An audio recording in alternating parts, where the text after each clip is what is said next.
C'était grève générale en France le 5 décembre. Les conseillers du président Macron avaient parlé du mur du 5 décembre. Nicolas Vidal, notre correspondant, parlait de muraille. En tout cas, c'était plus qu'un muret, sans doute. Sans doute, oui, j'ajoute des R même, tiens, pourquoi pas. Nicolas Vidal, vous êtes là, vous êtes avec nous, bonjour.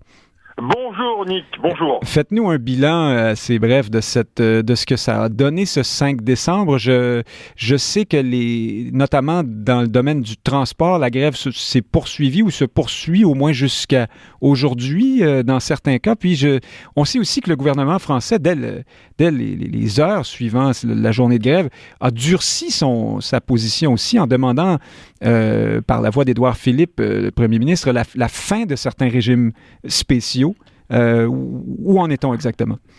Alors, pour un point de situation, effectivement, en ce moment, à Paris, les couloirs de bus, ou du moins les arrêts de bus, sont bondés de monde. Les principales gares sont pris d'assaut.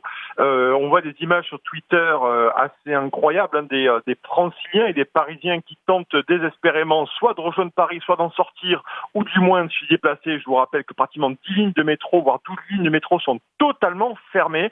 Donc, pour celles et ceux qui sont déjà venus à Paris, vous imaginez le gros problème. Donc ça, c'est le côté sympa. On a aussi vu ce matin des dépôts de RATP, c'est-à-dire les bus et les métros parisiens bloqués par des grévistes qui ne voulaient pas justement que les métros et les bus de ceux qui faisaient pas grève sortent, et même aussi des usagers qui ne pouvaient pas monter dans les bus qui étaient déjà bondés, bloquer eux-mêmes les bus parce qu'ils ne pouvaient pas monter. Donc c'est des situations assez apocalyptiques en termes de déplacement.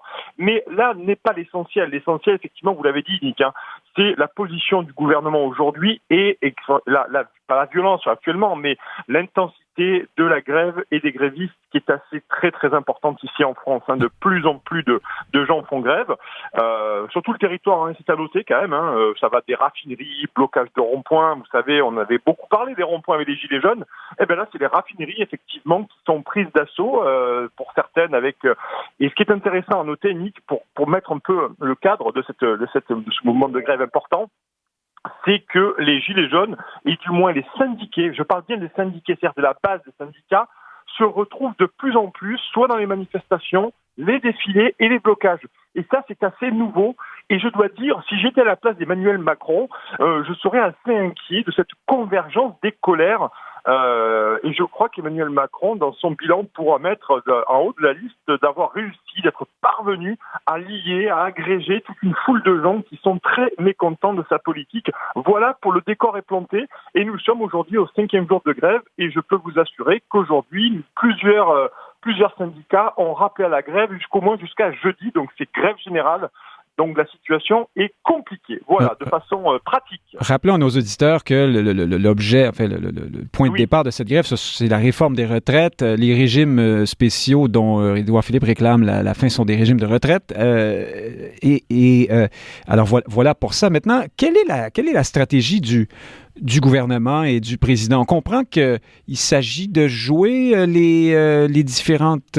vous parliez de la convergence des oppositions. On veut jouer les uns contre les autres dans ça. J'entendais des personnalités, par exemple, comme l'ancien premier ministre Jean-Pierre Raffarin, qui disait que sur le fond, il est nécessaire de réformer les retraites, mais, ajoute-t-il, le gouvernement actuellement s'y prend de façon beaucoup trop frontale à son point de vue.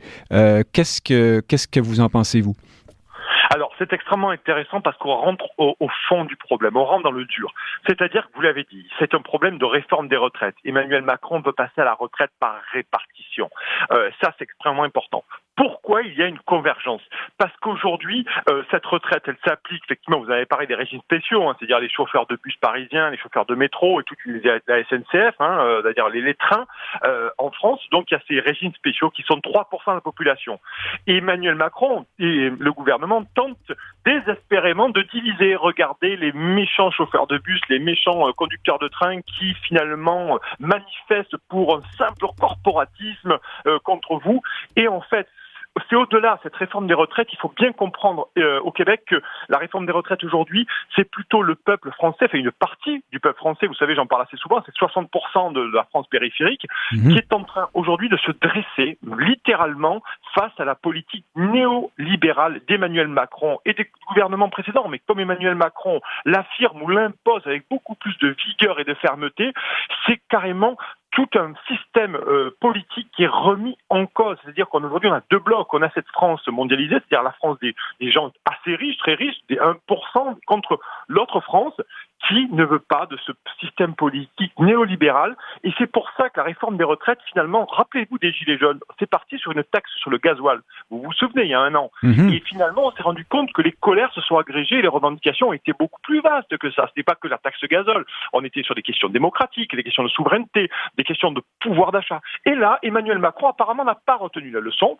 parce qu'Emmanuel Macron, en voulant jouer la forte tête, en disant, cette réforme, je vais la faire, et c'est comme ça, et c'est pas autrement. Donc, vous vous asseyez là, vous lisez un peu ce qu'il fait, mais avec les syndicats, du moins, il n'y a pas à négocier quoi que ce soit. Je vais l'imposer tel quel, c'est-à-dire qu'on a plein de régimes spéciaux et autres. Et ben là, finalement, les gens ont commencé à s'agréger. La colère a commencé à s'agréger. Elle était venue aussi des Gilets jaunes, soyons clairs, de cette France oubliée. Et là, maintenant, les gens, c'est intéressant parce que nous, chez Putsch, on essaye d'aller sur les AG. Je vous assure, on a fait des AG dans des gares ou une sorte de... Et on se rend bien compte que ce n'est pas que la réforme des retraites. Tous ces syndicats, la base des syndicats, enfin du moins les syndiqués, demandent la mise à plat d'un nouveau système politique et bien sûr d'un nouveau système social. Et ça, c'est extrêmement important parce que je finis là-dessus. Sachez que les leaders syndicaux aujourd'hui en France, même si vous les voyez peut-être du Québec, Philippe Martinez et d'autres, sont très décriés par leur base. C'est-à-dire qu'aujourd'hui, les syndicats, les leaders syndicaux sont dépassés par la base et s'ils sont aussi agressifs avec le gouvernement, c'est parce que la base les pousse à la confrontation. Parce qu'on ne dira jamais assez que les responsables syndicaux n'ont jamais finalement n'ont jamais trop servi finalement les intérêts des syndiqués en 30 ans. D'ailleurs, les Gilets jaunes ont obtenu plus en 6 mois que les syndicats en 30 ans.